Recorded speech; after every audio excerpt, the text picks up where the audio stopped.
A Vision of Life *******. A Vision of Life. A Vision of Life Poems. By Darrell Figgis with an introduction by Gilbert K. Chesterton, London, John Lane The Bodley Head, New York, John Lane Company McMix.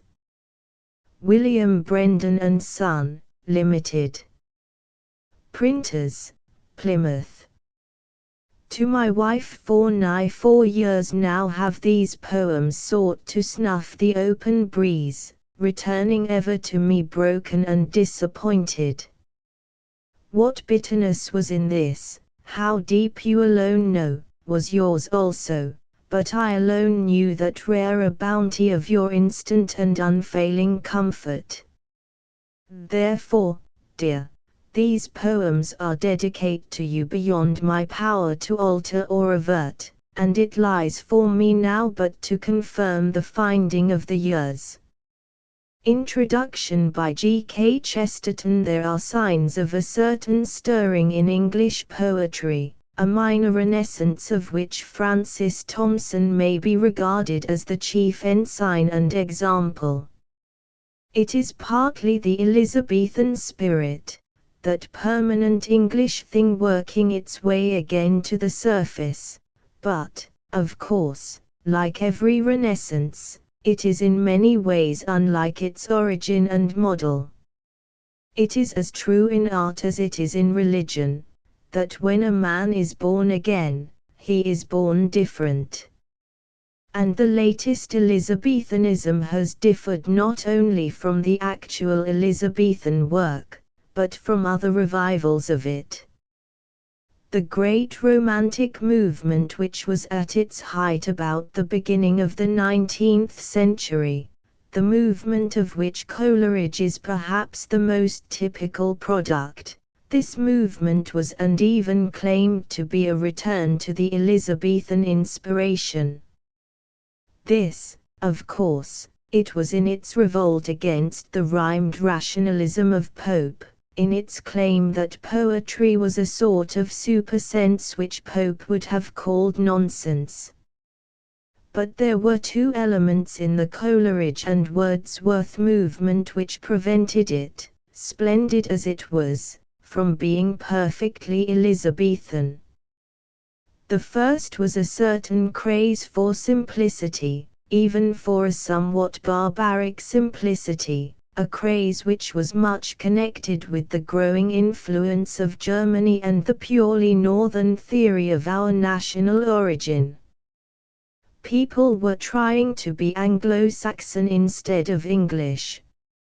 In style and diction this produced an almost pedantic plainness and love of Teutonic roots which, whatever else it was utterly antagonistic to the spirit of the Elizabethans. This business of the plain Saxon speech is entirely appropriate as eulogy on certain suitable things, such as the translation of the Bible. It is permissible as eulogy, but it is intolerable as condemnation. It is certainly part of the beauty of Bunyan's work that it is built out of plain words, just as it is part of the beauty of Westminster Cathedral that it is built out of plain bricks. But as for saying that no building shall be built out of stone or marble or timber, that is quite another matter, and quite an unreasonable one. Coleridge, in The Ancient Mariner, did frequently manage strange and fine effects with the bald words of a ballad.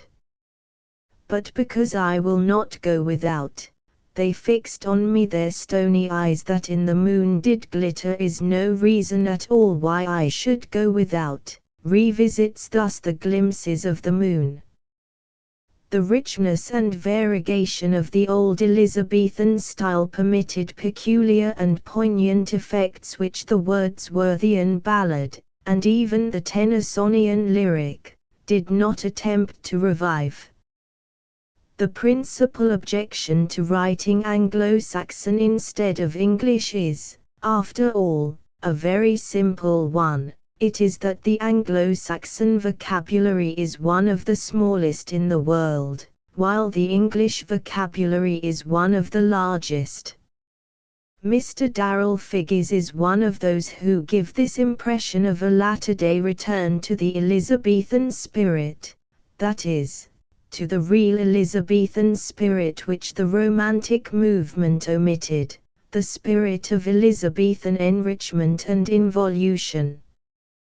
The element to which I refer is already sufficiently well known in the work of Francis Thompson, in whom it could be, and indeed has been, called, not only Elizabethan complexity, but even Elizabethan affectation.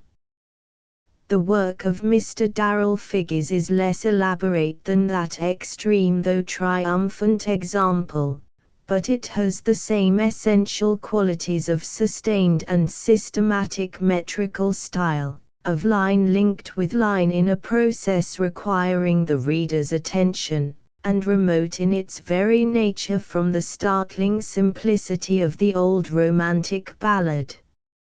If this kind of poetry prevails, people will have to listen to it rather as they listen to good and rather difficult music, not as they listen to scattered brilliances in a speech by Mr. Bernard Shaw. Mr. Figgis is even Elizabethan, as was Francis Thompson also, in attempts at abrupt lyric meters, not always easy to achieve. But there was, indeed, another respect in which the early 19th century failed to be fully reminiscent of the Renaissance. I mean that taste of sickness and aimless revolt which dominated Byron and even Shelley, and discolored the moods of Coleridge. I am well aware of how much of strong art, of mercy, and egalitarian justice there was in the revolt, and those men in England who were its essential and spiritual enemies, such as Gifford in literature and Castlereagh in politics, are now covered with a contempt which can never be wiped away. Yet, when all is said, the weakness of the indispensable revolution was in its artistic voices, in their notes of negation, of license, and of despair. When all is said, the revolution succeeded in France, because it was chiefly an affair of soldiers. The revolution failed in England, because it was chiefly an affair of poets. If any twopenny placeman could call it mere anarchy, if any tenth-rate Tory can say that it hated God and man, the blame does not lie with the stoical religion of Robespierre or the enormous common sense of Danton, it lies with Byron or Shelley or their belated brother Swinburne. In this connection it is pleasant to feel that the new stirrings of the old influence are without any recurrence to the mere sentiment of ruin. In this respect the rising men rather follow Browning, who had the hope and heartiness of the Elizabethans, as well as their mystification and elaborate wit. Indeed, he had everything of the Elizabethans, except their ease. Francis Thompson spoke from a secure tower of faith. Mr. Darrell Figgis is on the side of the angels. Nothing is more satisfying in his poetry, apart from its many incidental beauties, than the evidence it offers of a certain return to right feeling and faith in life, not as an early dream of transcendentalism, but as an ultimate result of experience. The thing which tired people call optimism is growing in many as a matter of mere fair-mindedness, and the fact is that at last a man of the world may be permitted to admire the world. I will not deny that much of my pleasure in Mr. Figgis' work arises from a sympathy with his serious and sincere enjoyment of beauty and the great things that life begets. I should like to have quoted more than one line from his vision of life. But, after all, the ground of my gratitude and mental kinship is mostly in this, that it really is a vision of life, and not merely a vision of destruction. G. K. Chesterton.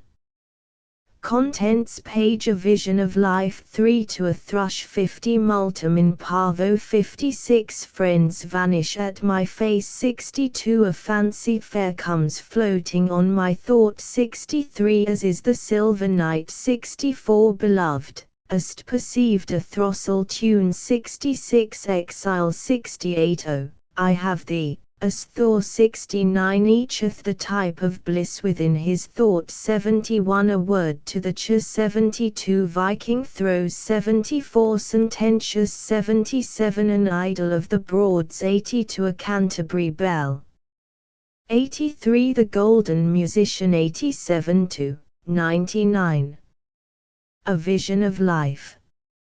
A vision of life I sat brewing a while, one event's close, life's destiny and purpose. In the grate a flickering fire shone, withered and wan, dishevelled as a hectic autumn rose.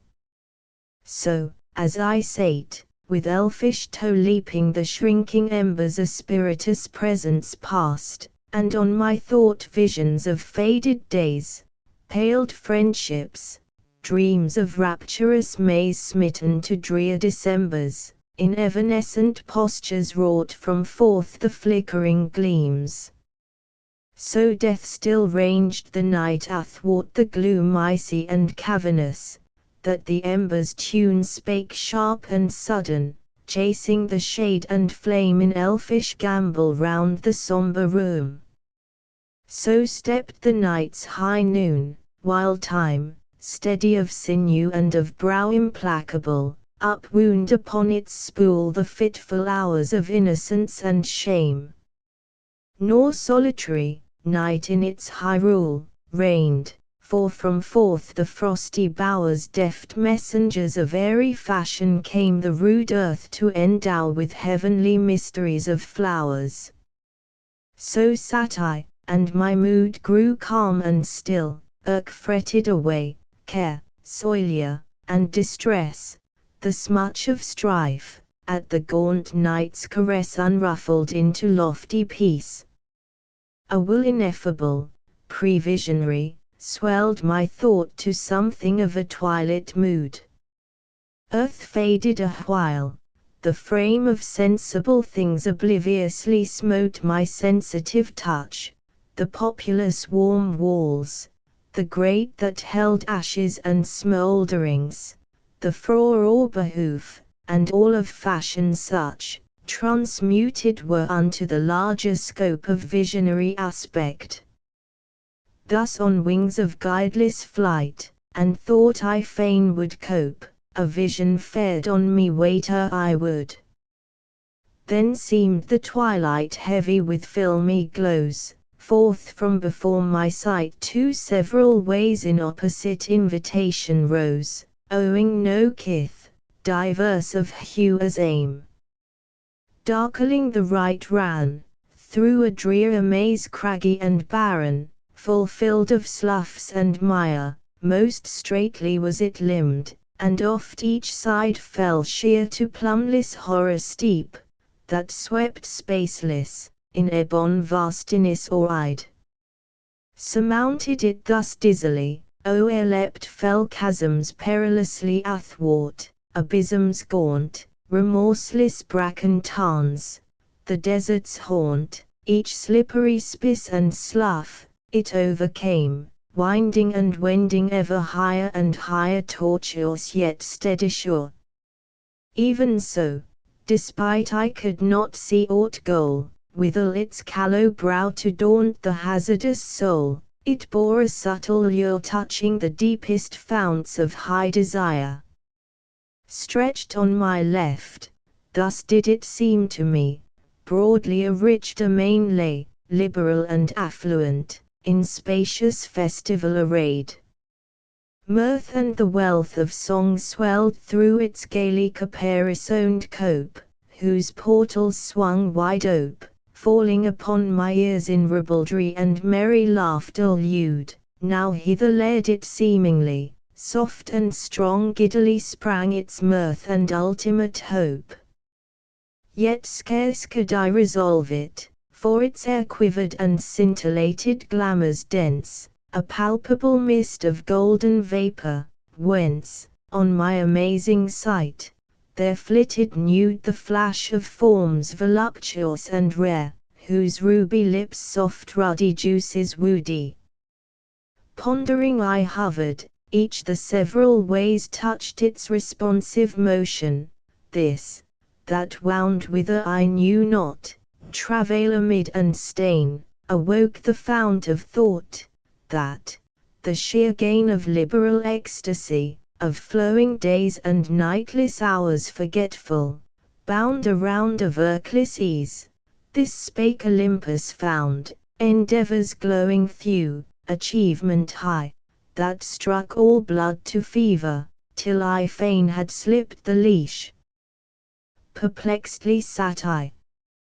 Then from the mirth and ribaldry outstepped beauty her very self, of motion free, in grace voluptuous she swam on me, her pursed lips murmurous of a mellow strain.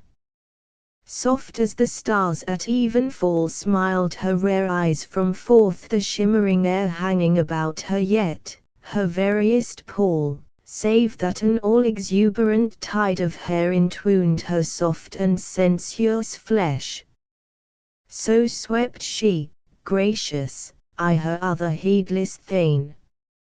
Rare love, mellow voluptuous love, shone from her wondrous eyes, fell from her tongue melodious, dwelt on the delicate bloom of her seductive limbs, munificence of love rioted in her wayward hair falling heedlessly, and clung ecstatic in the tremulous air's perfume. Visionary I gazed, my mutinous blood, each drop particularly fraught with so complete an ecstasy, coursed through my sense with populous colloquy, pouring a vast flood of dizzy whispers on my ears awhile. Invitingly opened she her arms, a smile broke her soft lips, then, rapturously and low, fluted this murmurous music through the air, in woven assonances, liquid measures, her blissful syllables spelling the pleasures her wares that were. Sweet, come with me, learn out my rare requite. Sweet, come to me, so shall I be to thee a passionate delight. Let us enwrap us in the robes of pleasure, O no confining marge, but full and free hold love's exultant measure. Claim lordship on these lips, make this embrace of strenuous limbs thine to the tilth of days, the exquisitry of this face, if so to thee, scan with thine eager eyes, flash linking flash, all in a wondering gaze, twin in our ecstasies. The fragrant larches of this liberal hair shall twine us twain about as we shall twine hid in love's secret lair, or mantle down thy shoulder as I lay this peach soft bloom of loveliness on thine and love's low message say. Then come to me, yet, let me be to thee love's veriest scope of all, in these soft eyes spell thine eternity. Ah, wherefore hesitant hang? These plenteous halls hunger for thee, as I, with full surmise, lords be we all, not thralls. So ceased she, flashing from her challenging eyes arch invitations, boldly coy. The air, loath to let slip such bliss, clung to its echoing whispers, murmurous-wise, in passionate ecstasy. And yet, how each swollen vein of mine with knotted strains stood high, content for one celestial kiss to cheapen life and thought, a distant pain fettered me with disturbed uncertainty. Hesitant I glanced away, held of a doubt, tossed twixt passion and fear, Tentatively my eye shot round about, each freighting all my venture on a thought.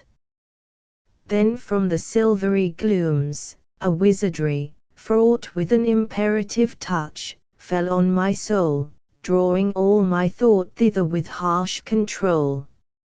So, as I glowered upon its portals, wan, gaunt, lofty, lifting up a parlous height of shadowy fantasy, before its brink palely the air shivered, and its atoms shone pregnant with waking light. Unknowing what its purport, what to think scarce dared I hazard, gazing, smote to trance, riveted there with every thought and glance.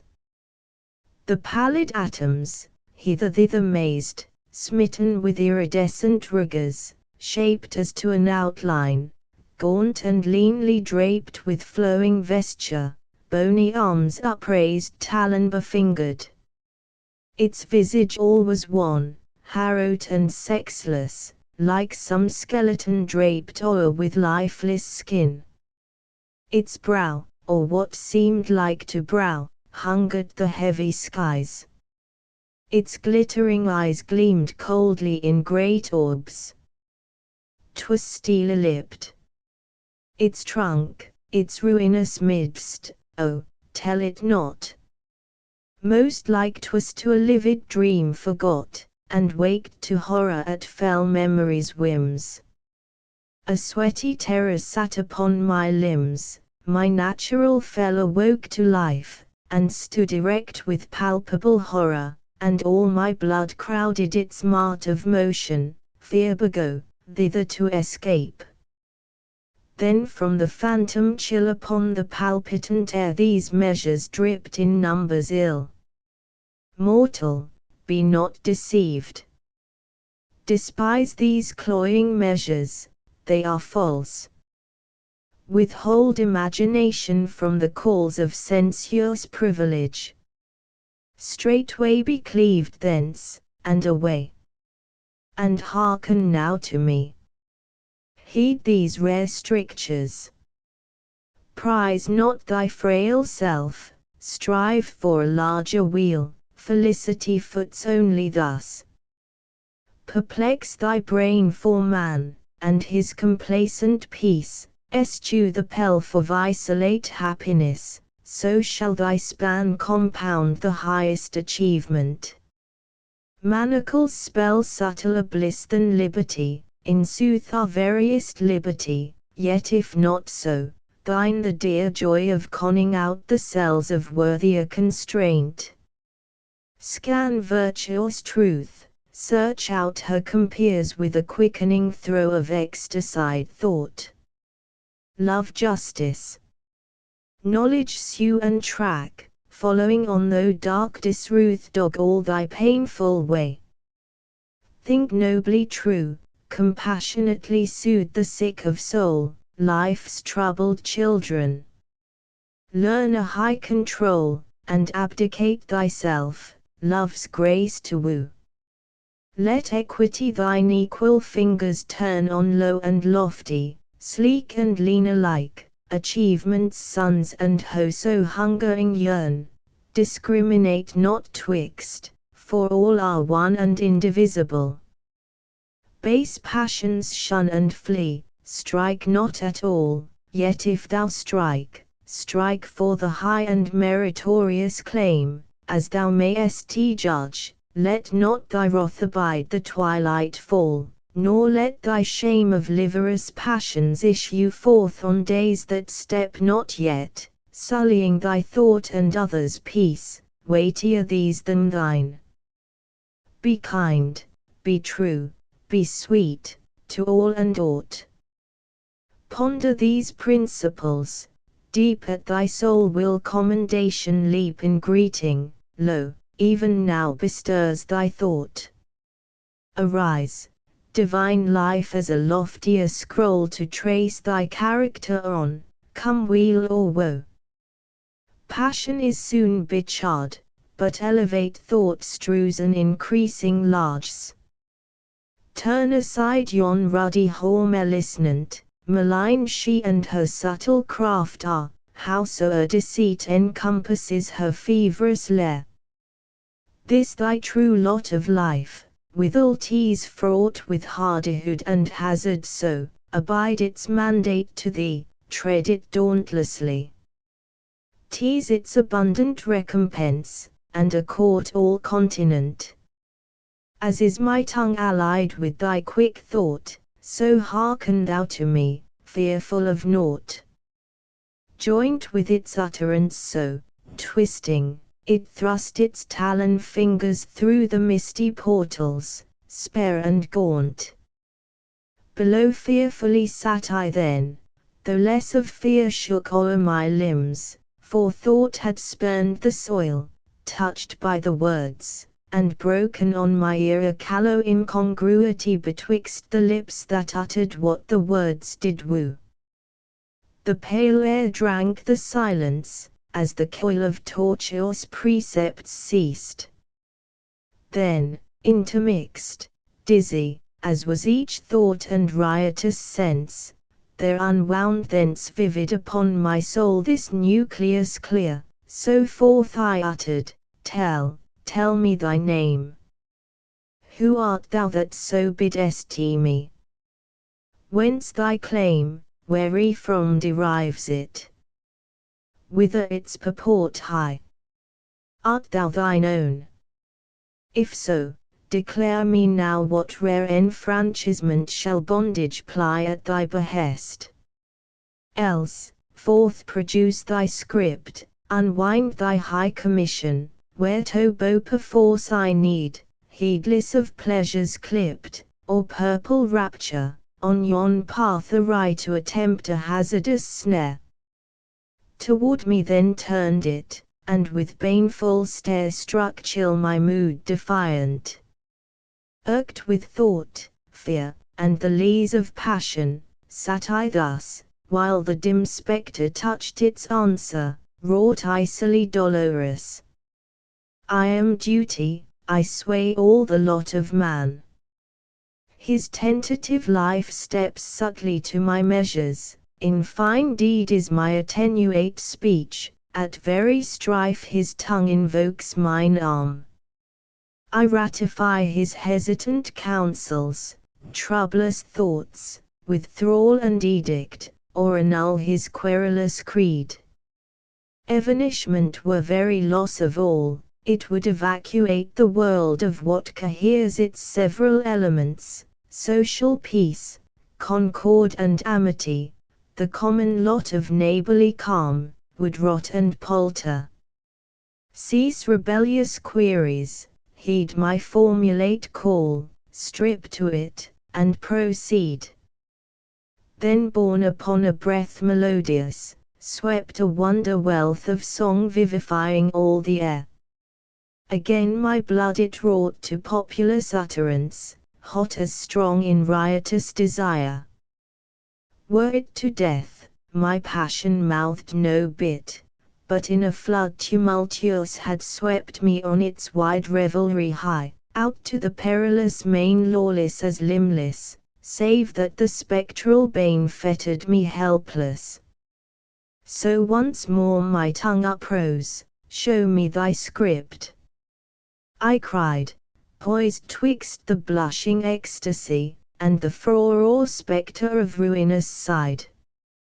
What is tea to me, this social affluence, the agglomerate frame of peace, when ecstasy raps loudly at my soul? What gainest thou? Yon dismal gloom, barren and dim and chill, say, what felicity commensurate with this lady's exquisite sense bestows it? Utter thy delightful fill alternate for my choice, hereafter, now, or how thou wilt. Yet if not so, declare thy dread commission, bounden upon my soul. Expound me aught for iridescent goal whereto this region stretches. Do I fall, pale ogre, how shall large omnipotence brace thy lean thew? Oh, speak! I conjure thee, speak! If on a bleak perilous pivot swung, if in the abyss of failure clutched, while subtle whispers hiss sinuous about me, say, what benison fair awakes to comfort from thy callow thrall? If ill and sorrow rear spectral athwart my eyes, and this hued cheek fall ashen like thine own, what then thy cheer, grim apparition? What thy comfort then, dim spectre? Hold thou, have enough of this. Fearless I ask again, art uttered of another, or art weak, continent in thyself? Comest thou with bliss for larges? Else, declare thy peerless script, disclose thy high commission, O Gabler, thou talon-fingered horror, steel-lipped. Doubtfully ceased I, wound amid my frame raged complicated elements. Aerial thought on metaphysic pinion soared aloft, while tremulous passion struck my blood, and wrought sensual within me, fell and subtly soft. Fear, anger, scorn and doubt, in complex claim tossed all disorderly. Yet most to cleave decision knew I then, waiter might be, out from the tangled elements. So I turned whither the shape let fall its jaw to weave its chill articulation passionlessly. Illyrially fell its speech, as though it spurned life's various intonation, to answer me what in high mean I sought. Mortal, not mine scripts to declare, neither attorneys high to sate thy heart wherewith. My voice proceeds swift to thy nobler self. Didst thou apply reason thereto, or thought deliberative, what hesitancy were there? Loftier than creeds is my transcendent word, that yet doth twine rooted amid thy need. They that supine wallow in fell lasciviousness, are brutes trivial, corporeal, their weary bliss, blinding their very selves, I say, despise, esteem not that they esteem. Rare fruits, self-generative, of elevate thought, and mind delicately poised, I proffer thee. Be wise, set up on high thy pleasure, so to live were to be quit of chance. That thou amiss shouldst cast thy fluttering days were piteous blind, seeing they are all, and veriest all, fulfill thy days, then, with a high felicity. Too soon shall death sweep up thy militant will, and bind thee in the dark. Yet heed thou this, though thou snuff out, a thing that was, yet still, the texture of thy thought, the workmanship of hand or utterant lip, thy heart's aroma, personality in sooth, shall flourish yet, for good or ill, upon the broad earth's face. So take my voice, and, knowing it true, utterly cast thy choice. I am thine ultimate good, supreme, and free, nothing above me in the wide universe. Then from my lips broke there a bitter curse. Glib the words struck with subtle irony traverse athwart my hope. Vivid and strong my thought had stood dilate, passionately grappling amid the eternal verities, touched to it by the conflict, and seemed now clutching the air. A whelming sense of wrong flushed all my mood. As one who sees all things, and nothing clearly, fearless of brow I shook my answer free. My nobler self, mine ultimate good. Trickster with subtle speech. What nobler self have I, what high, what low, contradistinguished, save what thou wouldst teach arbitrary of choice? What ultimate good, but as my heart dictates, throbbing to know the exquisite peak of pleasure, if the deep swallow me utterly up. But what I would that should I, if thou art the ultimate all, and I no more than this. Thou thing unkempt, pallid of tongue and hue, so wouldst thou tempt my feet from blushful sweets aside. So charm my hazardous soul to climb yon dizzy pinnacle, that hath no prime nor cause of being, with this riotous balm, to sweat, to stint, to travail, and to fall sheer out of time in night. Begone, thou gloom! Away, thou shape of ill! Come when the tomb, twixt this and that omnipotent time each tottering moment shall be packed with twice its fraught of pleasures, or come surfeit, to illume the shadow of joy, shall every rare device rivet the transient hour. Tread yon dread way. Nay, that I will not. Unto thee I turn, vision ecstatic, tangible withal, from thee to learn all the soft wonders of thy disarray. So, fearless, turned I, yet ere thought to deed quickened my members, swift upon the air luxuriously this song sped, deft and rare, beckoning me to speed. Come, my love, to love me, come. Life is but the tangled sum of thy being's bitter hum. Tarry not, the days flit by, soon thy bloom shall wither, I proffer fruits that never fly. Never, for thy brief decree folds in all eternity, naught survives thee, so to me come, to taste the liberal treasure I bestrew whose name is pleasure, share mine overflowing measure. Ah! Come to me, then will I show all that thine utmost heart would know, laughter loud, and whispers low, ruddy joy, soft lips and kisses, opening out life's raptest blisses. This thy heaven, yet, whoso misses this, shall slip the rarest worth possible to his strenuous girth, in the delicious garden of earth.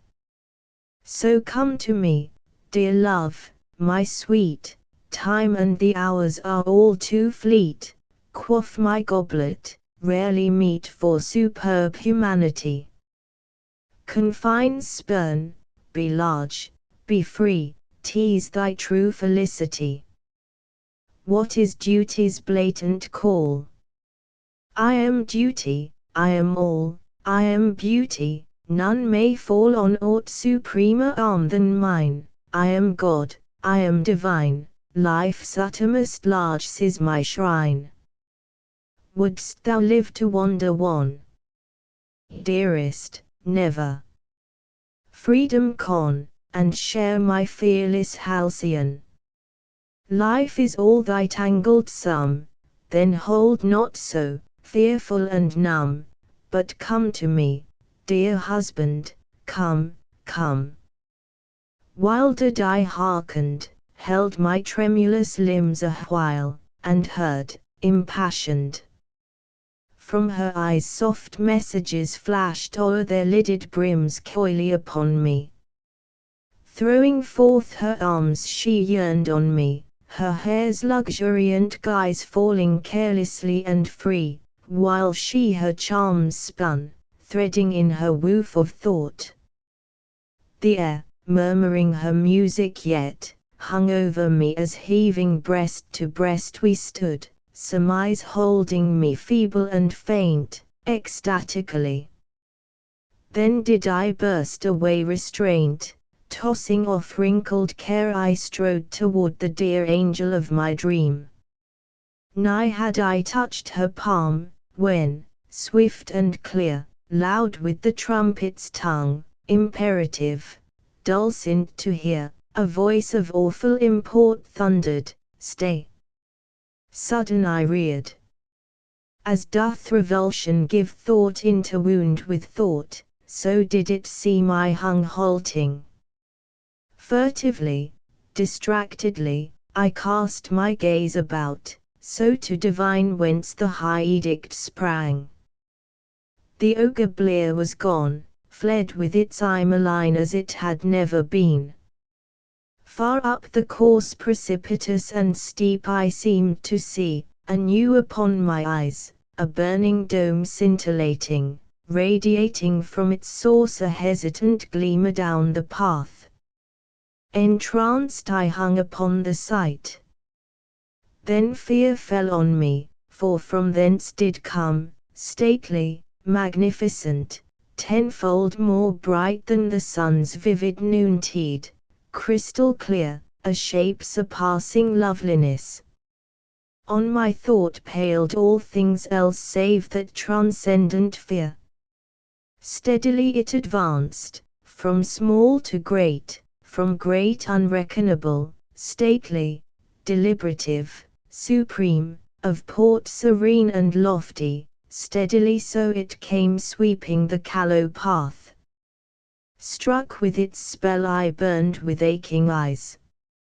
Subtly a flame encircled it, of silver and of gold, sardine and jasper iridescent, blue, purple and exquisite scarlet, all inwrought to one pure hue too vivid to behold. So as it nearer swept I threw my face upon the dust, and thrust my eyes upon my veiling palms, dizzy to death, sick with amaze, when a most mellow breath softly outspake, "Frail child of man, arise. For I would speak with thee." No choice had I save to obey that voice imperative, however it seemed to me to look and live crossed opposite elements. Dazedly I cast upward a timorous glance, encountered by so mellow a gaze, wherein which very beam I touched sustaining succor. Towering vast he stood dilate with wonder, and did seem to crowd the heavens with majesty, though within my wandering vision. 'Neath his snowy hair, lit with intrinsic brilliance, shone his eyes, where loomed long mysteries of eternity. His misty brow domed firmamental wise, swelling beneath its locks. 'Twas wondrous fair, fair unto tottering thought. His very robes, like the unblemished snow, thrice purged, wherein flowed his proportions spacious, moved and shone instinct with sinuous life. Hesitantly I stammered, "Stranger fair, thy name? Forgive my curious temper. Yield me strength to live." He bent on me twin eyes, and spake. Then did the whirling stars and heavenly globes, the ravenous winds, awake, and hang in poise ecstatic. Sweet upon my aching ears, incontinent of such bliss celestial, there awoke a halcyon of various, high, mellifluous harmony, in measures like to this: "Wouldst thou my name, mortal immortal, wouldst acquaint thy thought with my renown? How shall I tell it thee? Speech may not utter it, for words are wrought empirical, in the stout smithy of life. Couldst thou envisage its supremacy, then were toil done, and the pure spirit's strife, tempering the thew withal, wrought purposeless and cheap. Considerest thou not man's aim, the ages down, to utter loveliness, or to plumb truth, to measure equity, or justice poise, affixing phrases so unto what trailing robes he sees? These all are my, one and complete. When he shall know freedom, deck on a larger life, each thrall corporeal shudder off, standing superb, munificent, then shall he see me face to spiritus face. Till then must I disturb his manifold sense, to win him worthy of me.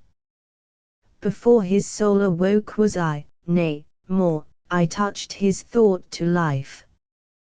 From forth of naught I bade him issue, setting my seal thereon, so doth the veriest hind of all his race grope tentative after me.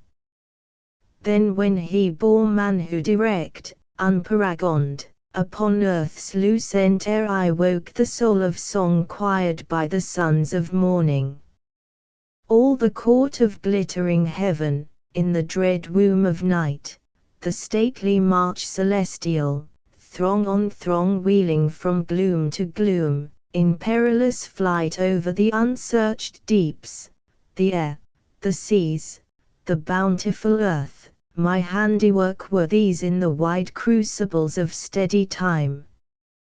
Withal, though such I seem to be, yet am I not at all, the voiceless clod owns substance more than I spaceless, sublime, I am the breath divine, the voice of God, his concentrate radiation, thence wend I, thither to trend again, dependently, aerial, effulgent, winging the formless deeps. Ecstatic wisdom called they me awhile who touched my billowy robes. Yet, though I ply authoritative edict, bidding thee heed, as my fount is high, my voice o'er leaps articular creed, swift to thy resonant soul brooding deliberative. Well knowest thou that evanescent languors do beguile the soul's high bent. Wherefore, save that thine eye hath glimpsed a billowy vision, subtly spun, floating upon thy thought, of high control fashioning a peerless state, noble and pure, whose stately essence not the clammy brow of death shall dissipate. Thou dreamest this, and this I utter now. That thou wouldst not forego the tempter's vivid lure, most truly tell I, pleasure is not one but twain, nor think licentious libertine bliss befits the splendor of thy soul, begotten divine, bred for eternal pride. Above each fell delight, debased upon the soil, soars a pure counterpart, winging the air, thou canst but lust upon the one, but love impassioned doth the other wake. 'Tis toil, I cloak it not, yet 'tis a joy that bides, swelling the more the hoarier, till day dawn and shadows flit away. Decide thee then. Cast thy free choice.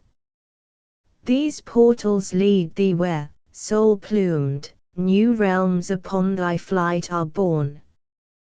Brace up thy thew. Tread out this path, that guides with a pure bliss shall rock thy dizzy ken, and end thy weary coil. Wondering the angel bound me, scarce a glance turned I away upon yon harlot nude, chasteless and brazen, touching my coarser sense distastefully, not wholly impotent. In visionary mood hung I, swollen on the flow of eloquence to thought on thought. Nor less did ravishment, exhaling music on its wing, uplift my soul, gazing upon that beauteous eminence. Enthralled so was I held. Then as my trance bated a while, I searched my tongue's control.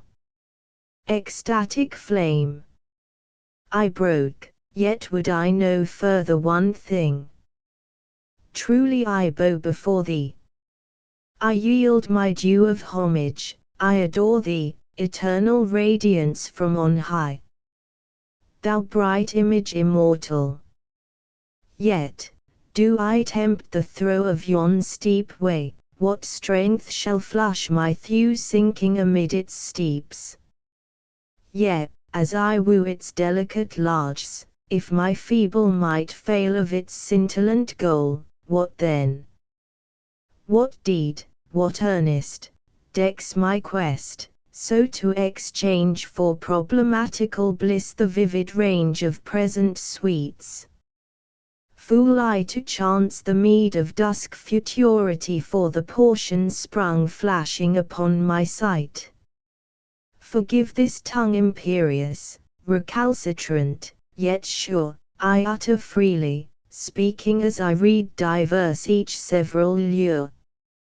Tranquil, immovable, in a mien that won me wholly out, respondent it begun, the choice thine own, cast as thou wilt, 'tis mine but to declare the truth.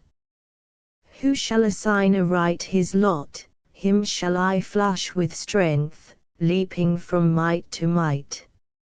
Each vision true opens to wider bliss, each vanquished thrall touches to larger freedom, lee on lee bounding to vision to life's uttermost length. I woo not, but am woody, and yet withal woo I, imperative my lineaments woo for sheer vitality. Thus shall I thee. Thinkest thou the end shall fail? Who perseveres assuredly shall clasp the ultimate goal, if ultimate goal there be, for bliss shall roll boundless before thy view. I say not fears shall cease, that strife shall vanish, or that all conjured rhapsodical, dispassionately shall swim in peace. Nay, all thy passionate days shall reach from peak to peak, trial amid, gainsayers athwart, waking life's deepest zest. Yet shall the goal gleam rare before thy gaze, and if upon thy quest, sinking dispirited, the goal be hid wrapped in a gloomy mist, 'twill pass a while, and thou be all thy strenuous self again. Ally thyself to me, nor seek thee to beguile idly the transient hours, and all that I have shown before thy sight fulfilled shall be. I say and am its earnest eternally. And then methought I stood on quaking limb, forth to proceed upon that wizard way. Heaven high the portals towered above me, dim stretched the precipitous path, tortuous and grey, leaping from crag to crag. Then all the gloom seized fast about me, as with hesitant stride I took its edge initiative. Yet on went I, holding a dauntless pride steady within me, on and on, upon the slippery crags, amid the dunes and meres, poised oft o'er bottomless pits, turning beside pitiless tarns, brackish with mortal tears. As forth I strode, fairer and yet more fair shone the horizon, rarer did illume its scintillant goal my passage lofty and straight. And my high mentor, steady before my eye, shone so exceeding beauteous, more and more, increasing so in clarity, scope, and air, that a wild ecstasy possessed my thought, riotous and fervid in me. Steadily so followed I, with resolute thew where'er it led me forth, casting no glance away, thus on, yet on, waning and waxing on. Yet, as I sped, methought a dizzy shore beguiled my feet aside, so to descry what depths the abysm held. Pallid and wan shrank my instructor on my curious eye.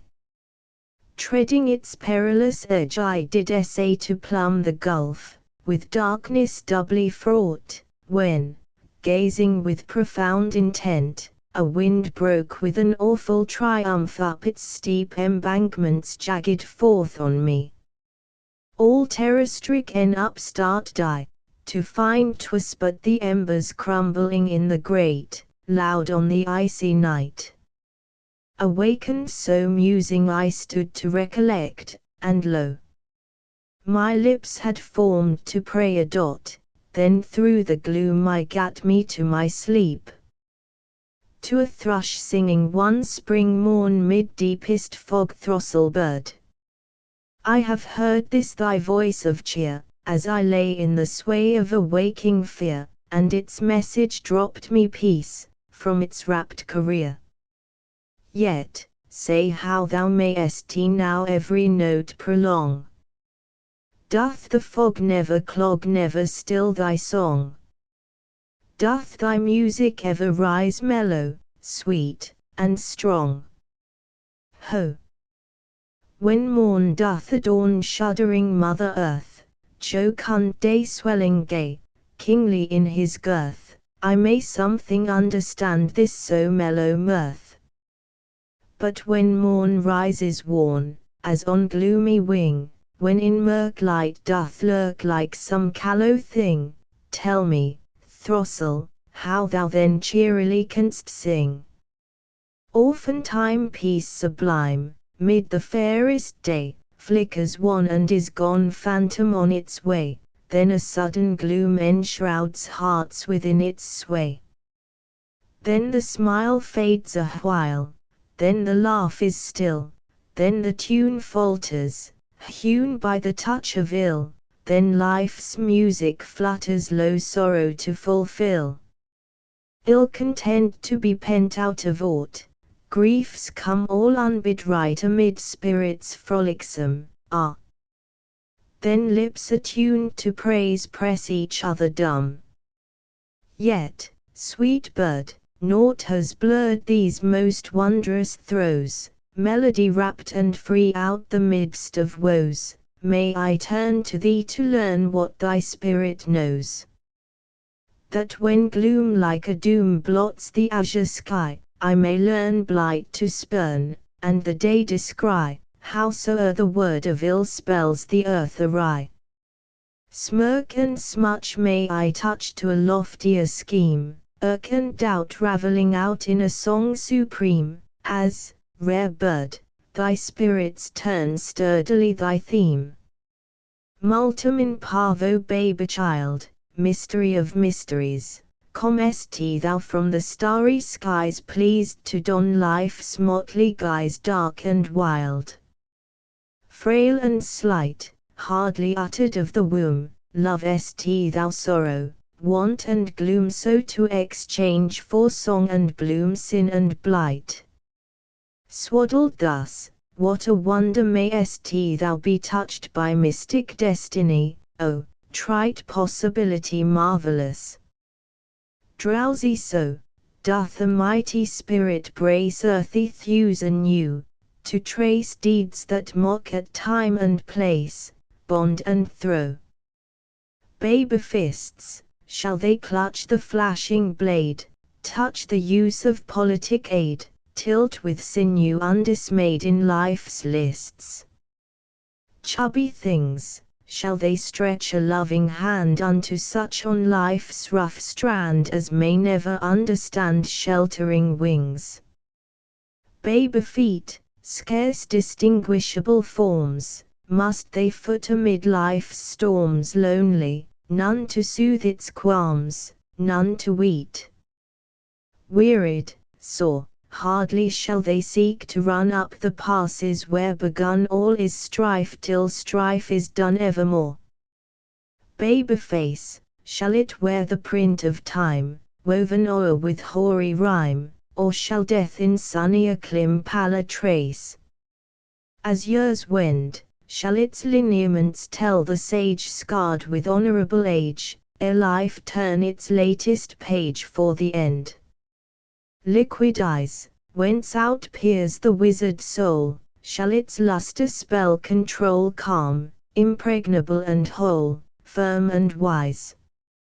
Flame and flash only when a careless foot tramples through life's cruel brute heedless, heartless, then to shoot hates that slash. Be it so. Shall they wizard wonders see in the rapt futurity, whither, swathing shackles free, time must go? Aerial ships, searching out the vasty blue, darting whither to endue peace with beauty, warfare's new scathing whips.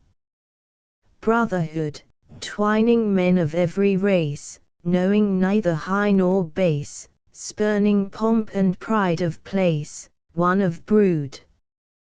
How at ease, baby, shun no duty's call, fear thy God, love peoples all, then whatever shall befall, thine is bliss. Lovely child, smiling with such heedless eyes, comest thou from the starry skies so to search life's enterprise dark and wild. Friends vanish at my face, friends vanish at my face, yet, as they fly, swollen with the sombre mood of conjured schism, I hear thee say, thou whom the holy chrism has sealed as mine eternal, dear, do I outweigh the scales, if this one form be nigh, shall that suffice thee in this dark abysm? Ah, think, beloved, did some great cataclysm fierce swoop upon to enshroud the midnight sky, did gulf the multitudinous stars but one, some Betelgeuse, imbued a flame of love gleaming and twinkling in the lowly mart of tremulous darkness, how 'twould swell upon the vaults of heaven, how rare so poised above. Even so in lone magnificence thou art. A fancy fair comes floating on my thought, a fancy fair comes floating on my thought when on the wildering trammels I am caught of pensive studies, as the surrounding scheme fades and dissolves, and coming hours gleam visionary the musing realms athwart, that thou and I, all our keen battles fought, serene and hoar, past touch of withering aught, shall yet enkindle love, and kiss, and dream a fancy fair. My dearest, be this so. Let us be wrought so to a unity as the hours, full fraught with blight and bloom, slip by, let us esteem the other in our love so high supreme, that thus, dear heart, this vision may be not a fancy fair. As is the silver night, as is the silver night upon the sombre sea, in ecstasy of might art thou to me. As are the stars beyond aught compass or control, as glittering diamond, so thy pure soul. As doth the throstle tell his mystery complete, such is thy subtle spell, yet oh, how sweet! So camest thou unto me love's mystic wand to wield, then I, who would be free, did gladly yield. Beloved, hast perceived a throstle tune, beloved, hast perceived a throstle tune his liberal wealth of song, mid the leafy coverts, all a lucent noon, where audience none had he, yet, desolate, he fluted keen and strong, appreciated only by his mate. Even so sing I, sequestered and alone. No world's large ear to woo my measures all upon thy feet are thrown. My mate thou art, my single audience thou, thence never do I sue vainly for plaudit, is not this enow? Ah, if that throstle glimpsed a vision clear, a vision seeming truth, if unto him, from life's encrusting sphere, an iridescent beauty had outtwirled, in yon sequestered booth how would he chafe his soul to reach the world?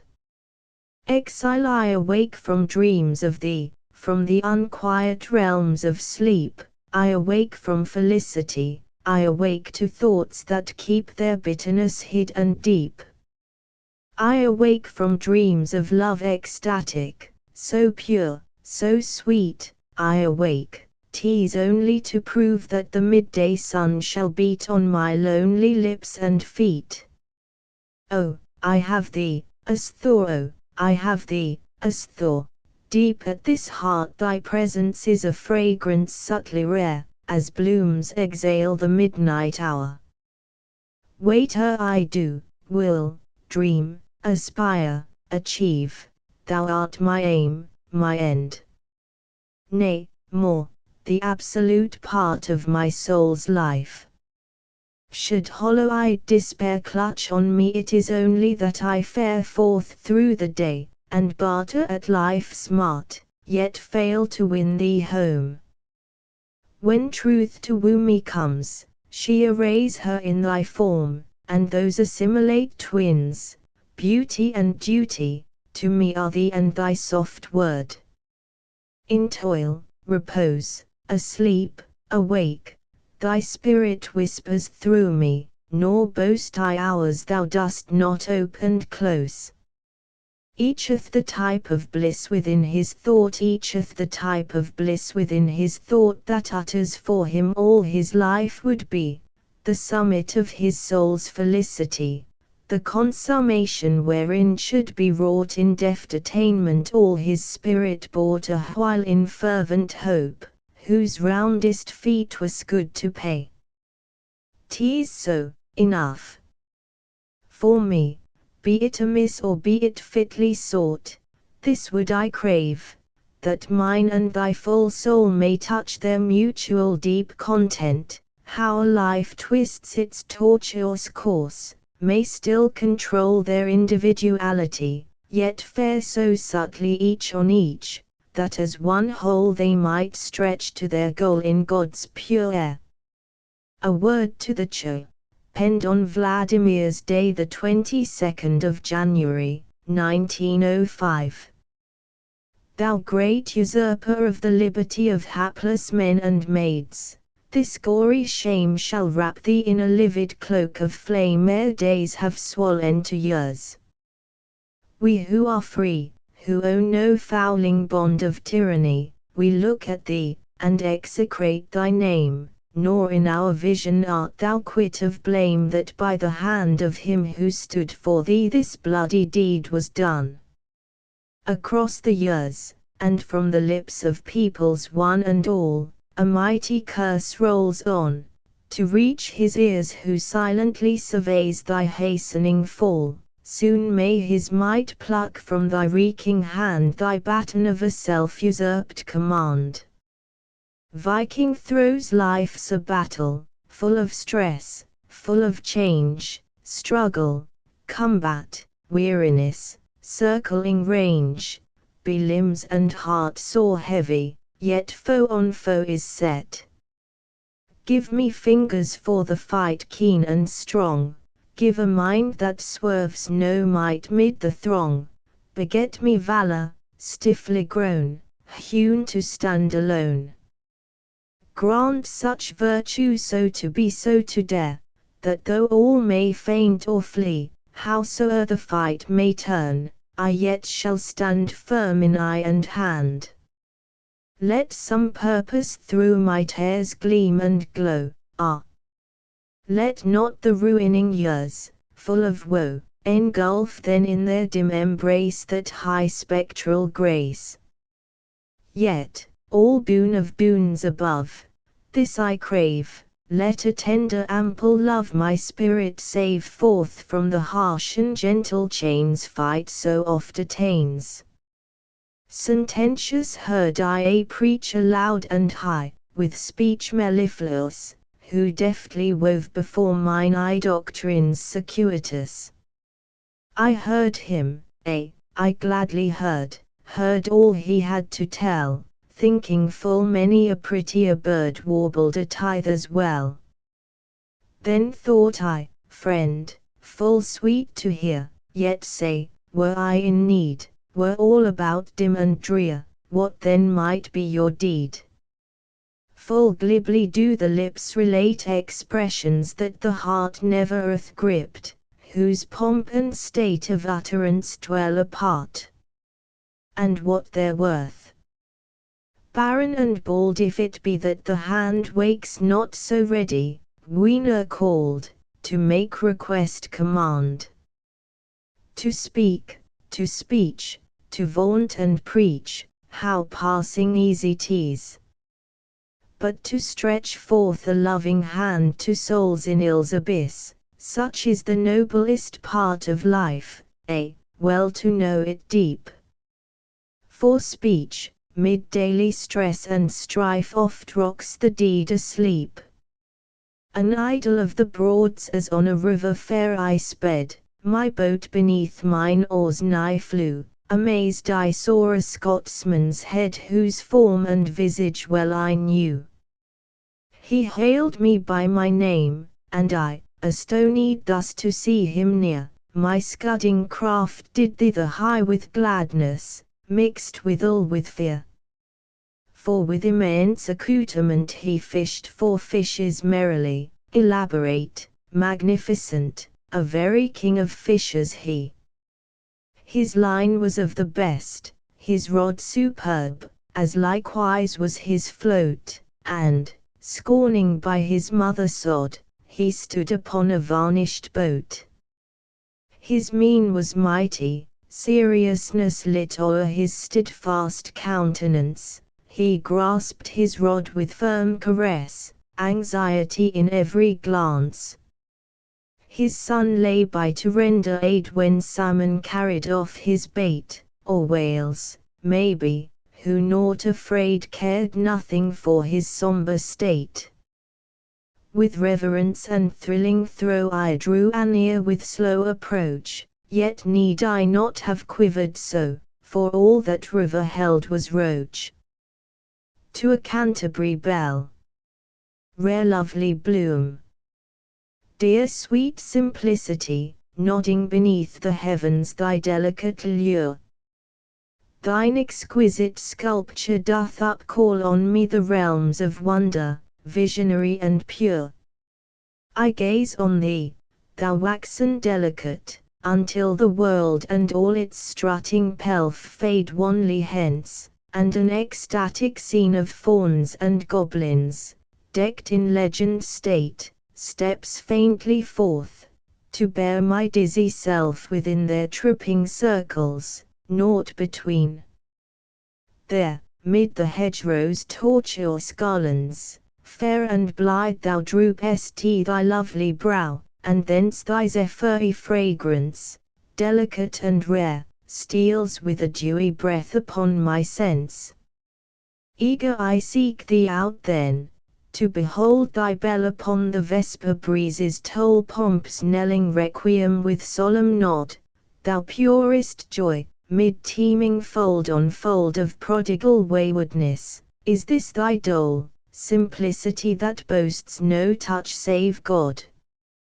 The honeysuckle's heavily laden breath floats on the balmy winds in languid fumes, the nightshade breathes its careless boon of death to lips that tamper lightly with its blooms, the meadow sweet with carved tiaras deft, the poppy petals crumpled charactery, the tangly ramified convolvulus, all of their several virtues are bereft at the soft touch of thy simplicity, simplicity of peace voluptuous.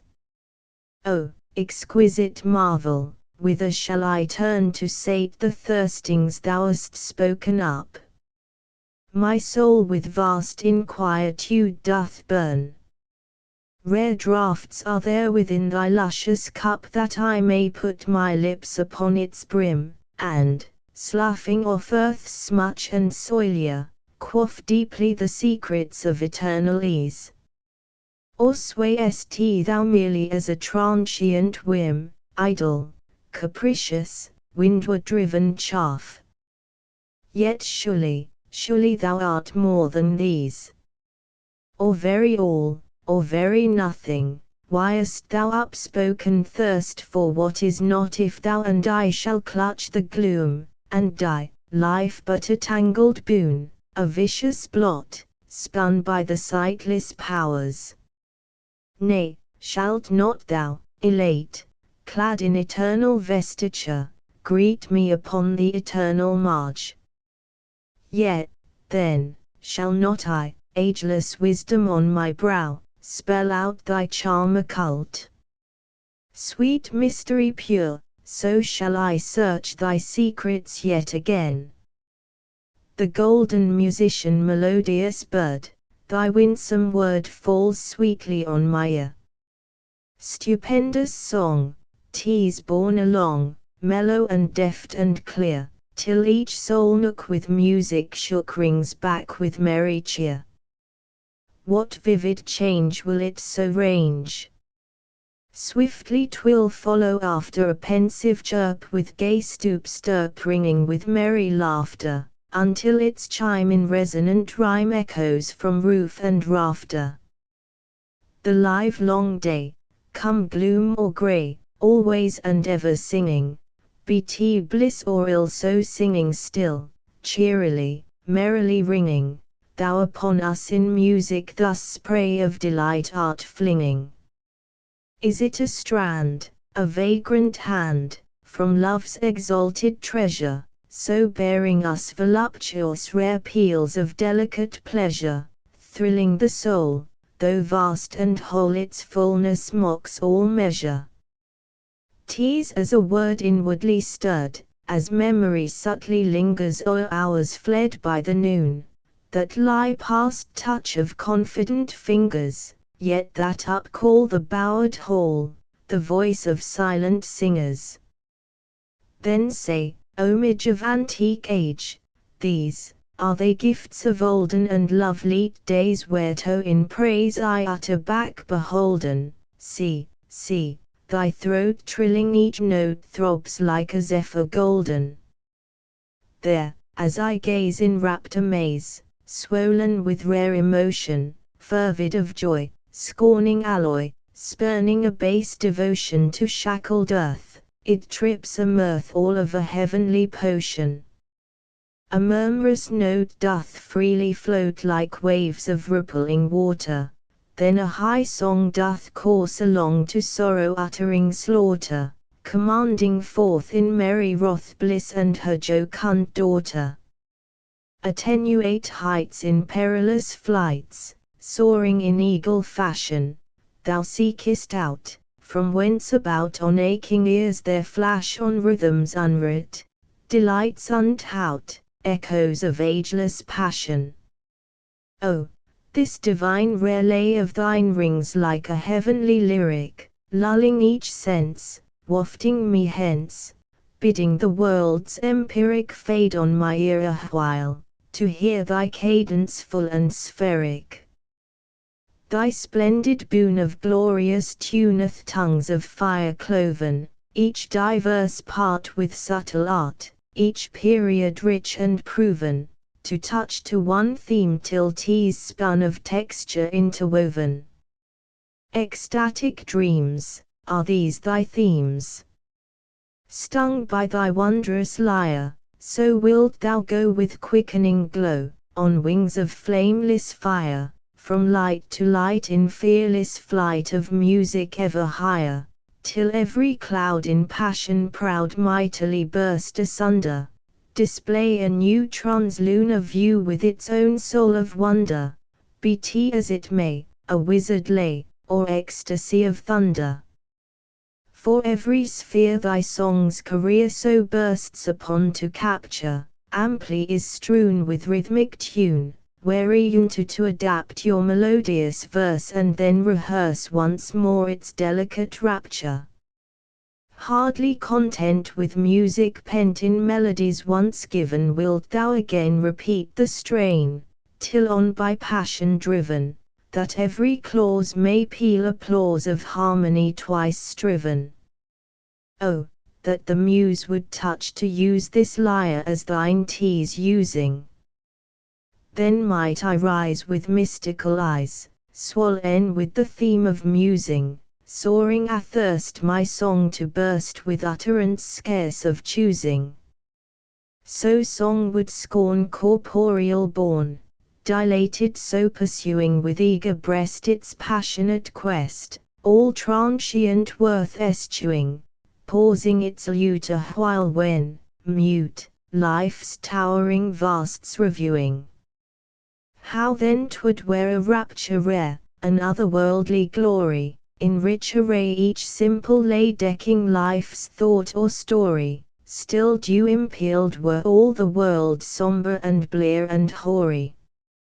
On wonder's wing 'twould featly bring exultant exaltation to all that foot amid the bruit of daily lot and station, in uttering such clear dreams as touch doubt unto adoration. So shall the balm, O winsome charm, of her rhapsodic madness keep blithe and young the world's wild tongue, its trick of gloom and sadness banish away from the light of day with an unquestioning gladness. The spiritus reign of song's domain eternity emboers, ere faulty man his hour began he had rung the heavenly towers with echoing shaft peals, that now waft earth with ecstatic showers. With hesitant ruth we ponder truth, thou singest as thou dost know it, beholding it all wonder it, then unto us to show it in sweeping tune, unwrit, pure hewn, dear never halting poet. Yet our frail song twixt right and wrong oft times will pierce unwitting, as were the gleams of poets' dreams fair beams of beauty flitting whence reason ne'er snuffed through the air wooing time's proud permitting. No longer with part, kin or kith, stranger, so wilt thou wander a murky isle, in splendid style ecstatic song to squander on such as fain would turn again thy source of song to ponder. Not thine to greet the sun's high beat on freedom's pinions soaring, nor thine the rich rapt melody which thy woody tribes are pouring, but all apart with tuneful art spiritual realms exploring. Within the gloom o' a dusky room, all in a dusky city callow and wan, so tunest thou on high anthem and soft ditty. Scarce thine the mood and attitude waking a captive's pity. What reckest thou if leafy bough or plaster palanquin thee? How thou yearn for the noons that burn not gloom nor bars may win thee from the clear joy pure of alloy exquisitely strung within thee. Then sing thou on, while I upon the flight of thy pure vision am borne aloft on pinions soft, perceiving no Elysian, thither whence life and toil and strife are pity and derision. Yet, that I might pursue the flight, purer and swifter travel past blame or praise, till life's amaze shall dwindle and unravel, sweetly to shine like this of thine, rare beauty, scarce a cavil. To, a stranger, and thou tookest me in. Great heart! It fits not well my temper to high-trip my woes before a listless world, or drape with melancholy habit each grim part life bade me to, for with a sovereign art she did it so, my stubborn thought to shape. Yet, though I lightly scorn wide mouths agape, 'twere worthy of high record, in this mart of barter and exchange, how I to thee came, all my prospect waste and spilt, a stranger, and with what unquestioning air thou took me in, and sought to succour me, forget it thou mayest, likeliest is thou wilt, but not so I who found a heart so rare. Transcriber's notes italicized text is surrounded by underscores, underscore italics underscore. Obvious typographical errors and punctuation errors have been corrected after careful comparison with other occurrences within the text and consultation of external sources. Except for those changes noted below, all misspellings in the text, and inconsistent or archaic usage, have been retained. The following corrections have been applied to the text. Page source correction 72 penned on Valdimir's Day. Penned on Vladimir's Day. 88 BT bliss or ill. BT bliss or ill. Asterisk asterisk asterisk end of the Project Gutenberg ebook A Vision of Life asterisk asterisk asterisk updated editions will replace the previous one, the old editions will be renamed. Creating the works from print editions not protected by U.S. copyright law means that no one owns a United States copyright in these works, so the Foundation, and you, can copy and distribute it in the United States without permission and without paying copyright royalties. Special rules, set forth in the general terms of use part of this license, apply to copying and distributing Project Gutenberg trademark symbol electronic works to protect the Project Gutenberg trademark symbol concept and trademark. Project Gutenberg is a registered trademark, and may not be used if you charge for an ebook, except by following the terms of the trademark license, including paying royalties for use of the Project Gutenberg trademark. If you do not charge anything for copies of this ebook, complying with the trademark license is very easy. You may use this ebook for nearly any purpose such as creation of derivative works, reports, performances and research. Project Gutenberg ebooks may be modified and printed and given away. You may do practically anything in the United States with ebooks not protected by U.S. copyright law. Redistribution is subject to the trademark license, especially commercial redistribution. Start. Full license. The full Project Gutenberg license. Please read this before you distribute or use this work to protect the Project Gutenberg trademark symbol mission of promoting the free distribution of electronic works, by using or distributing this work, or any other work associated in any way with the phrase Project Gutenberg. You agree to comply with all the terms of the full Project Gutenberg trademark symbol license available with this file or online at www.gutenberg.org/license. Section 1. General Terms of Use and Redistributing Project Gutenberg Trademark Symbol Electronic Works 1.0.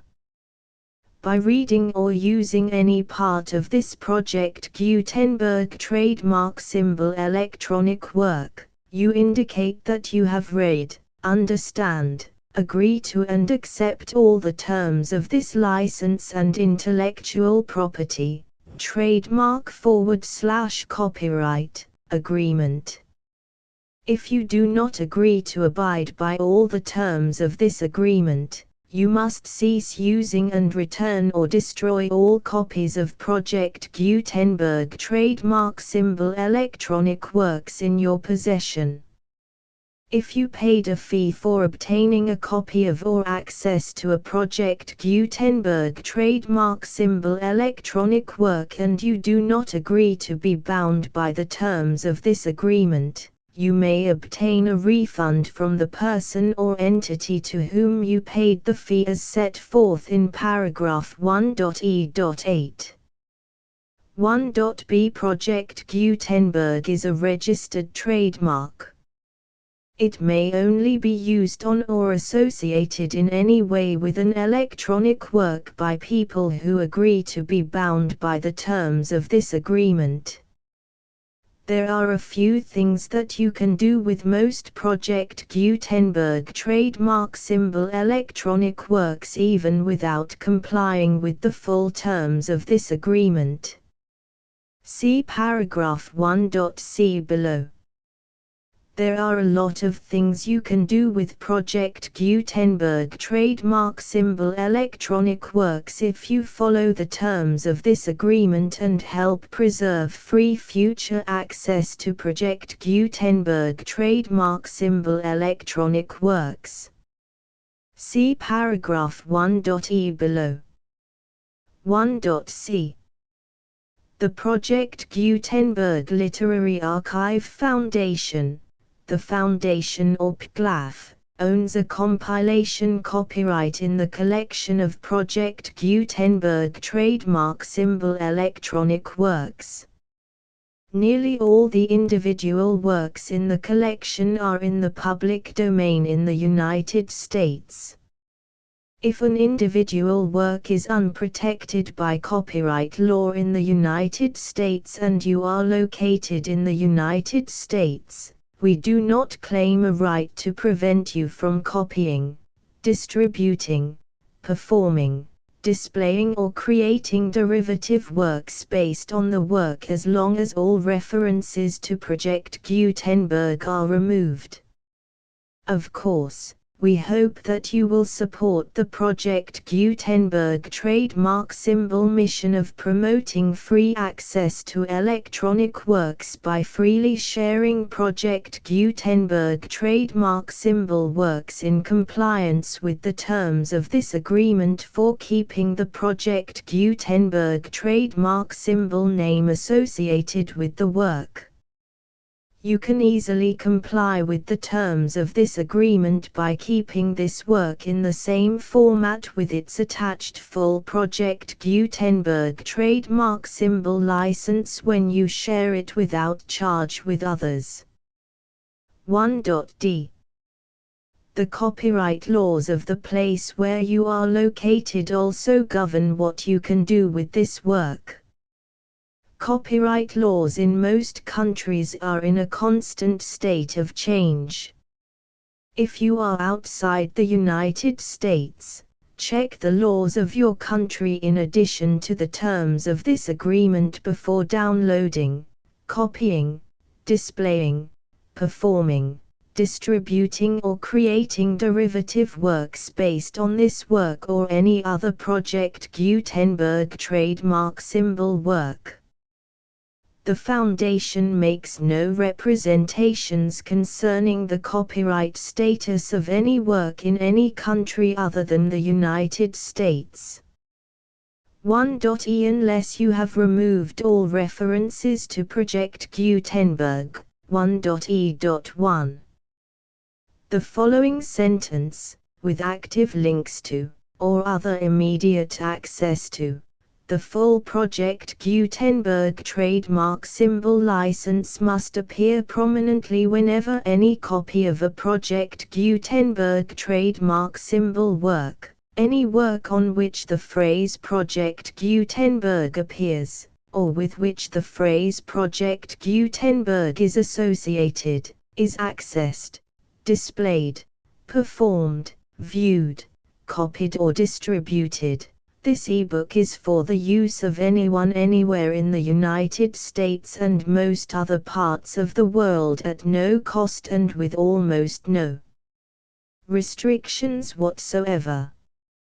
You may copy it, give it away or reuse it under the terms of the Project Gutenberg license included with this ebook or online at www.gutenberg.org. If you are not located in the United States, you will have to check the laws of the country where you are located before using this ebook. 1.e.2. If an individual Project Gutenberg trademark symbol electronic work is derived from texts not protected by U.S. copyright law, does not contain a notice indicating that it is posted with permission of the copyright holder, the work can be copied and distributed to anyone in the United States without paying any fees or charges. If you are redistributing or providing access to a work with the phrase Project Gutenberg associated with or appearing on the work, you must comply either with the requirements of paragraphs 1.e.1 through 1.e.7 or obtain permission for the use of the work and the Project Gutenberg trademark symbol trademark as set forth in paragraphs 1.e.8 or 1.e.9. 1.e.3.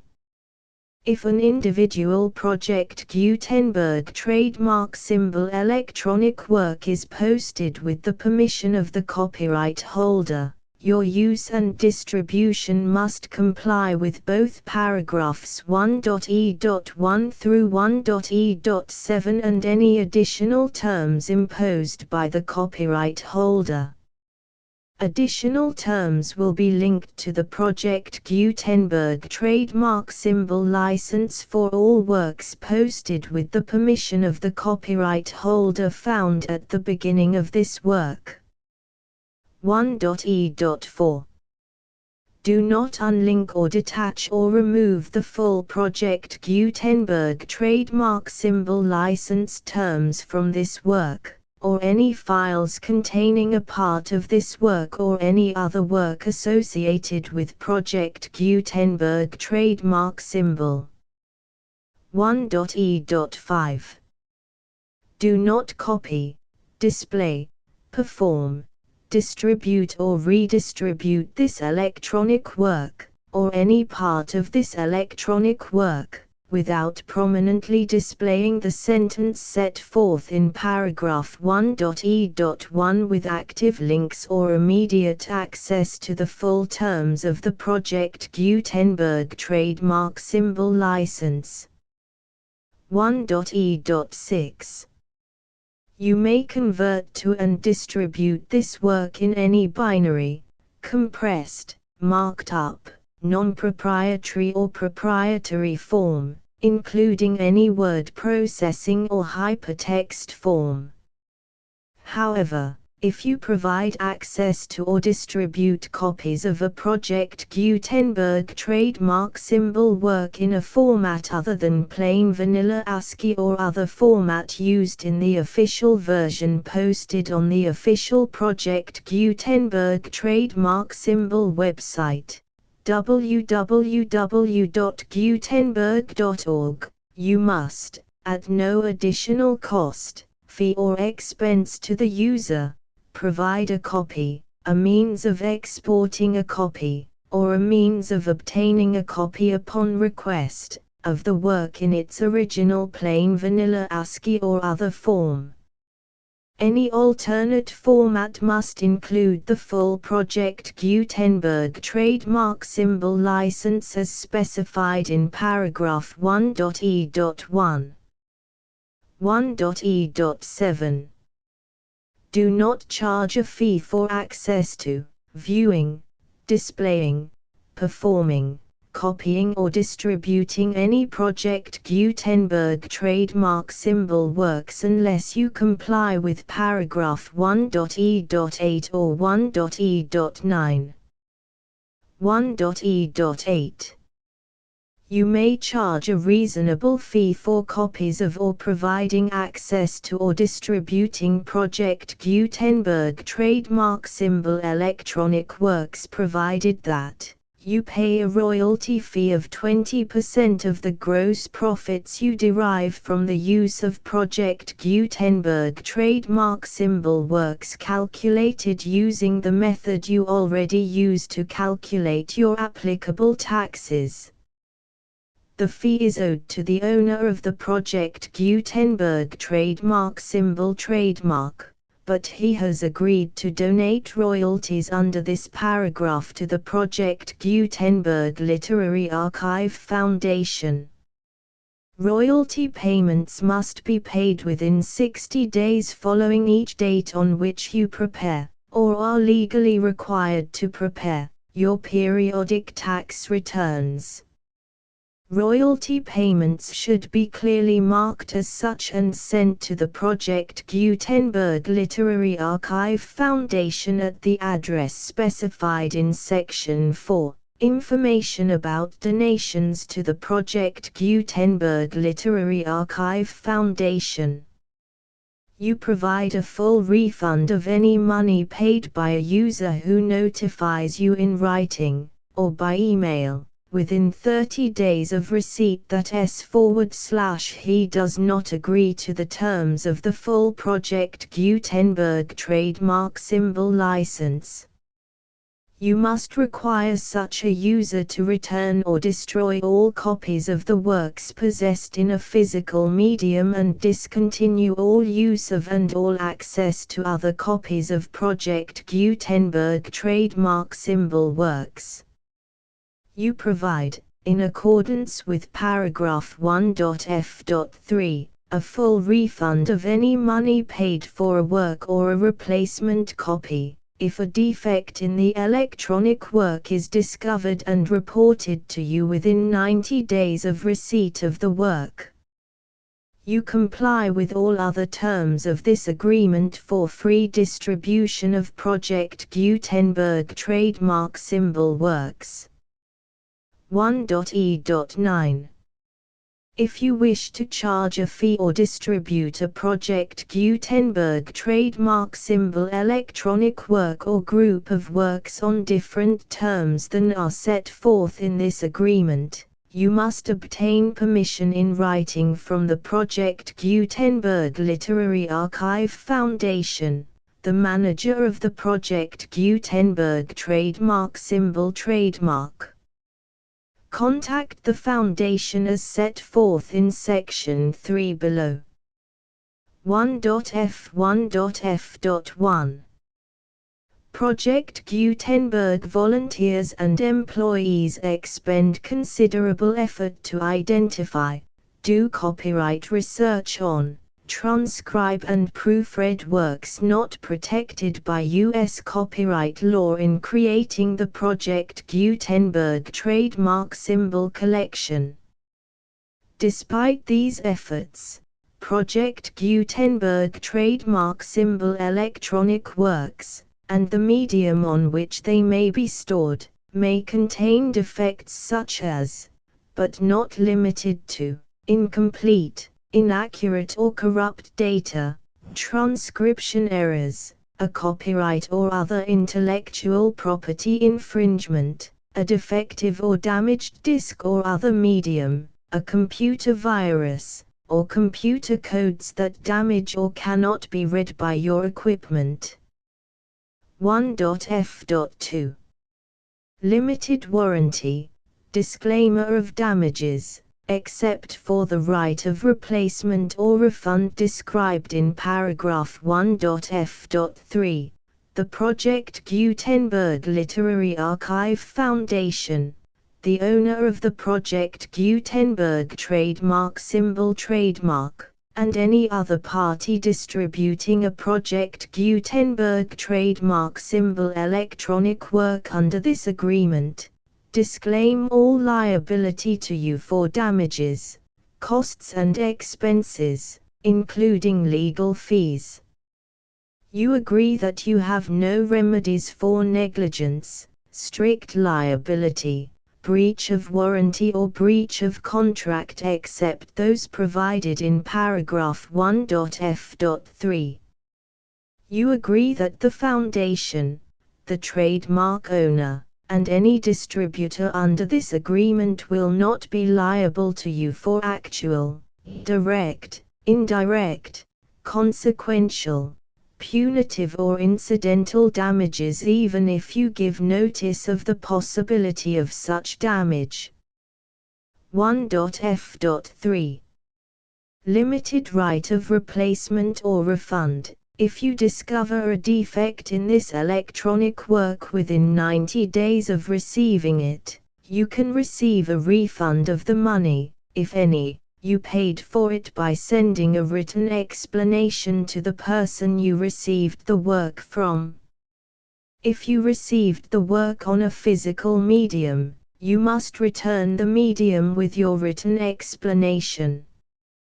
The person or entity that provided you with the defective work may elect to provide a replacement copy in lieu of a refund.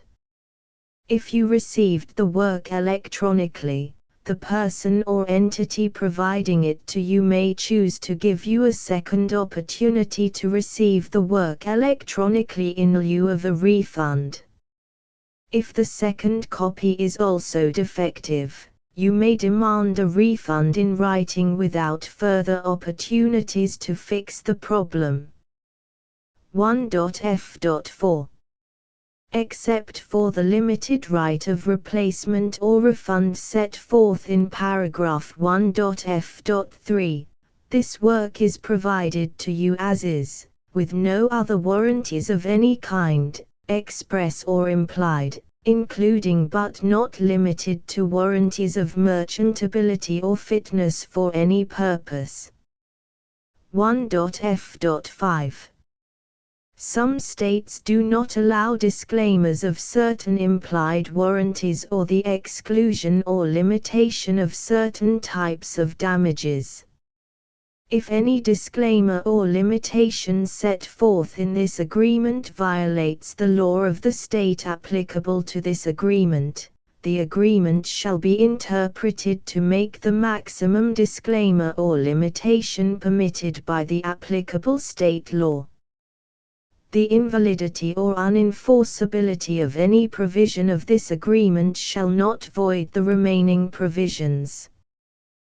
1.f.6 Indemnity. You agree to indemnify and hold the foundation, the trademark owner, any agent or employee of the foundation, anyone providing copies of Project Gutenberg trademark symbol electronic works in accordance with this agreement, and any volunteers associated with the production, promotion and distribution of Project Gutenberg trademark symbol electronic works, harmless from all liability, costs and expenses, including legal fees, that arise directly or indirectly from any of the following which you do or cause to occur. A. Distribution of this or any Project Gutenberg trademark symbol work. B. Alteration, modification, or additions or deletions to any Project Gutenberg trademark symbol work, and C. Any defect you cause. Section 2. Information about the mission of Project Gutenberg trademark symbol. Project Gutenberg trademark symbol is synonymous with the free distribution of electronic works in formats readable by the widest variety of computers, including obsolete, old, middle-aged and new computers. It exists because of the efforts of hundreds of volunteers and donations from people in all walks of life. Volunteers and financial support to provide volunteers with the assistance they need are critical to reaching Project Gutenberg trademark symbol's goals and ensuring that the Project Gutenberg trademark symbol collection will remain freely available for generations to come. In 2001, the Project Gutenberg Literary Archive Foundation was created to provide a secure and permanent future for Project Gutenberg trademark symbol and future generations. To learn more about the Project Gutenberg Literary Archive Foundation and how your efforts and donations can help, see sections 3 and 4 and the Foundation information page at www.gutenberg.org. Section 3. Information about the Project Gutenberg Literary Archive Foundation. The Project Gutenberg Literary Archive Foundation is a non-profit 501(c)(3) educational corporation organized under the laws of the state of Mississippi and granted tax-exempt status by the Internal Revenue Service. The Foundation's IN or Federal Tax Identification Number is 64-6221541. Contributions to the Project Gutenberg Literary Archive Foundation are tax-deductible to the full extent permitted by U.S. federal laws and your state's laws. The Foundation's business office is located at 809 North 1500 West, Salt Lake City, UT 84116, 801-596-1887. Email contact links and up-to-date contact information can be found at the Foundation's website and official page at www.gutenberg.org/contact section 4. Information about donations to the Project Gutenberg Literary Archive Foundation. Project Gutenberg trademark symbol depends upon and cannot survive without widespread public support and donations to carry out its mission of increasing the number of public domain and licensed works that can be freely distributed in machine-readable form accessible by the widest array of equipment, including outdated equipment. Many small donations, $1 to $5,000, are particularly important to maintaining tax-exempt status with the IRS. The Foundation is committed to complying with the laws regulating charities and charitable donations in all 50 states of the United States. Compliance requirements are not uniform and it takes a considerable effort, much paperwork and many fees to meet and keep up with these requirements. We do not solicit donations in locations where we have not received written confirmation of compliance. To send donations or determine the status of compliance for any particular state, visit www.gutenberg.org/donate.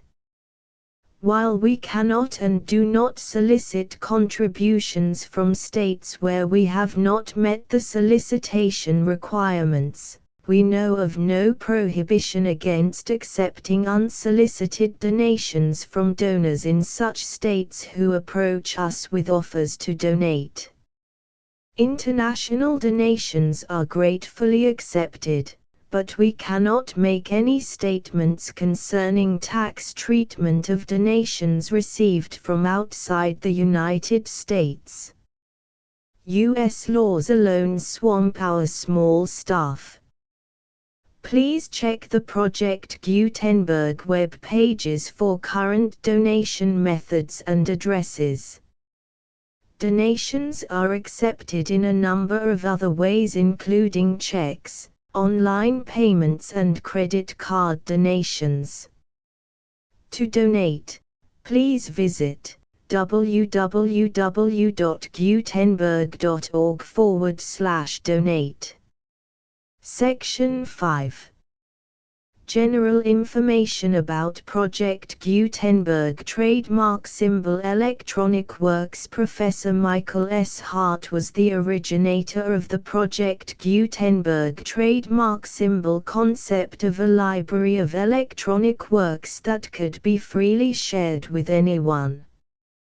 For 40 years, he produced and distributed Project Gutenberg trademark symbol ebooks with only a loose network of volunteer support. Project Gutenberg trademark symbol ebooks are often created from several printed editions, all of which are confirmed as not protected by copyright in the US unless a copyright notice is included. Thus, we do not necessarily keep ebooks in compliance with any particular paper edition.